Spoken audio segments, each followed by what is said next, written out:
Hello everyone and welcome back to my official The GH24 News YouTube channel. Hope you guys are having a wonderful day. Before we begin, hit the subscribe button and give this video a thumbs up. Jack Brennan will have a question for Carly Spencer while Trina Robinson enjoys her birthday bash. Sonny Corinthos will also unmask a secret, so then's what GH suckers can look forward to. First, Christina Corinthos Davis will push Sonny for answers. When Christina arrives at Sonny's house with Rocco Falconeri, she'll sense that commodity's up and ask what's going on. It's possible Sonny will get updates from Jason Morgan and reveal the news about Charlotte Cassidy's comeback, but his face will feel more serious than that. Sonny might have another health hiatus and end up coming clean to Christina about his heart issues once they speak intimately. Next, let's talk about Trina, since a delightful birthday surprise awaits her at the gallery. Trina's loved bones will gather there and shock her with a bash to celebrate, so she'll appreciate the gesture. Of course, Ava and Portia Robinson will both be there, so they'll bandy all the Drew Quartermaine drama in a moment alone. Portia will contend someone needs to do commodity soon since she'll feel like Drew's out of control.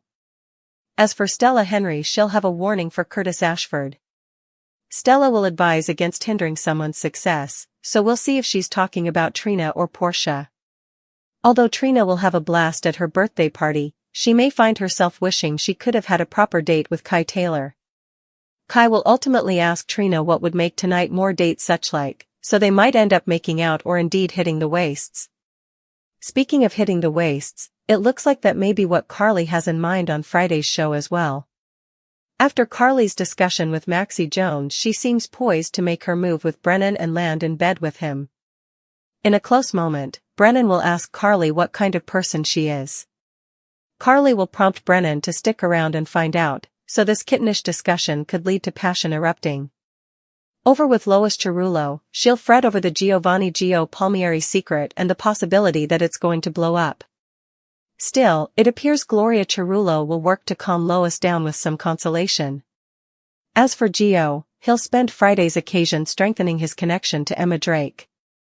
Gio will admit to wondering who the real Emma is, so she may let her guard down a bit and start showing him another side of herself. Lulu Spencer will call someone about a surprise, so she'll know mistrustfulness be setting up a happy reunion or two now that Charlotte is back in Port Charles. Rocco and Laura Collins may be first on the list when it comes to who Charlotte will catch up with following her return. Meanwhile, Dante Falconeri will entrust in Harrison Chase, so he might talk about Maxie's concession regarding Lulu's passions for him. Dante will have a lot on his mind, so he'll spare on Chase and try to make some prognostications about where effects should go from then. Liz returns, and Rick says he'll get out of her hair. He takes off, but before he goes, he says he wants her to be happy, however, to call, if he can help her out indeed in any way. Liz sees him off, turns around and finds Lucky has passed out on the settee. In Miami, Lucas Campos some drinks in the hostel bar and plans to head to his room to forget this trip ever happened. On his way out he finds a credit card, picks it up, and a handsome man says, "I believe that's mine." Lucas hands over his card, which is from a law establishment. He introduces himself as Marco and offers to buy Lucas a drink. Marco refuses to take no for an answer. Marco explains he's then for a legal conference, and Lucas notes he's then for a medical conference. A little tipsy, Lucas reveals his ex-husband is also on this trip, and effects didn't go well. Marco says, "Ouch." He asks how long they were married. Lucas says 3 times, and they indeed had a son, or allowed. They did. He apologizes for pulling him into his sob story, but Marco is interested and wants to hear about his son. Lucas tells him the whole story, and Marco says his partner really loved him, as he risked everything to spare him from pain. Lucas says he's the first person to have that response to that story. He knows Brad did what he did because he loved him, but in the end, he broke his heart and hurt a lot of people. Marco says the time Lucas spent with Wiley can't be cancelled, and he'll always be his child in his heart. Lucas agrees that nothing can take the time he spent as Wiley's pater. Down. Lucas tells Marco how he ran from Brad to Boston to hide down from everyone but was brought back home after his mama failed. It was a wake-up call that their time on Earth is limited, and they've to love people while they're still then. He says he hasn't dated since Brad, but at least he's not hiding from life. Lucas gets tipsier and admits that seeing Brad again stirred up old feelings. He says Brad sounded to be the person he fell for in the morning, and he began to feel commodity again until Brad blew it up as he's still the same lying manipulator he always was. Lucas says Brad's love for him formerly again led him to make miscalculations, and perhaps love is the problem. Marco notes that fellowship comes in numerous forms. Lucas says perhaps it can be as simple as meeting a gorgeous man, telling him he's gorgeous, and taking it from there. Lucas also kisses Marco. Subsequently, Lucas asks, "What now?" Marco asks Lucas for his room key, and he hands it over. Brennan and Lulu arrive at an heliport outside of Port Charles, and she wants to know why she's leaving. He informs her that an aeroplane is landing in 10 twinkles, and her son is on it. He has no details other than that Anna called him and told him to bring her then, so he did. Lulu can't believe she's about to see her son. The aeroplane lands, and Anna and Jason bring Charlotte out to her mama. They rush into one another's arms, and Lulu cries, "You're eventually home." Portia harangues to Ava that someone needs to do commodity soon. Stella warns Curtis about hindering someone's success. Gio flirts with Emma, as Kai asks Trina how to make their evening feel more like a date. Lulu calls someone with a surprise. Jack asks Carly what kind of person she is, and she invites him to stick around and find out. Christina asks her pater, "What's going on?" Harrison Chase and Dante Falconeri just wrapped up a drill and are in the sauna when they start to bandy Lulu Spencer. Dante says they talked while he was babysitting for Maxie Jones, and he feels so much better because it was eventually a real discussion.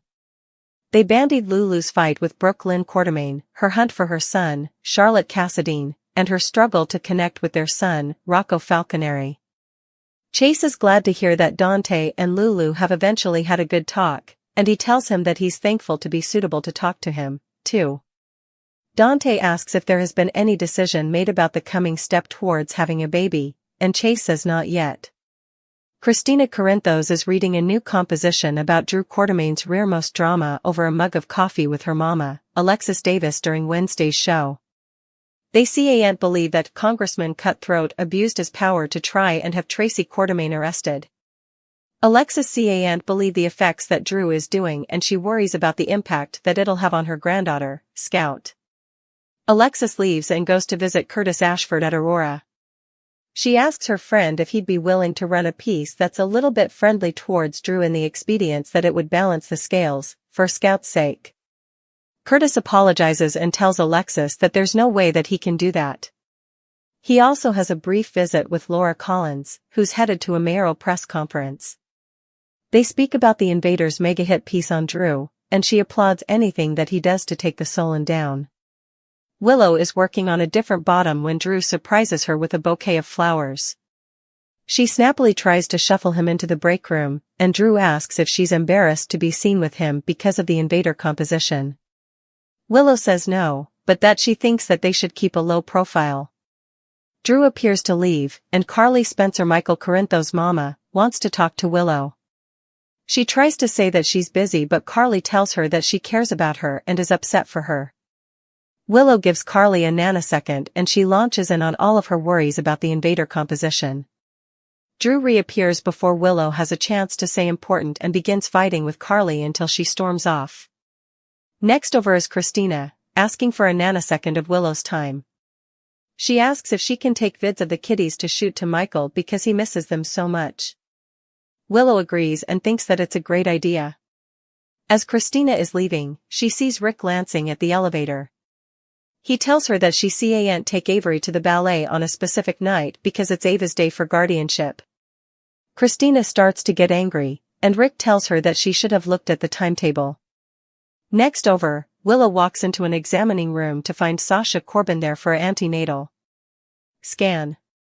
A fight ensues enough snappily with them trading brickbats over Michael, lies, cons, and of course the baby Sasha is carrying.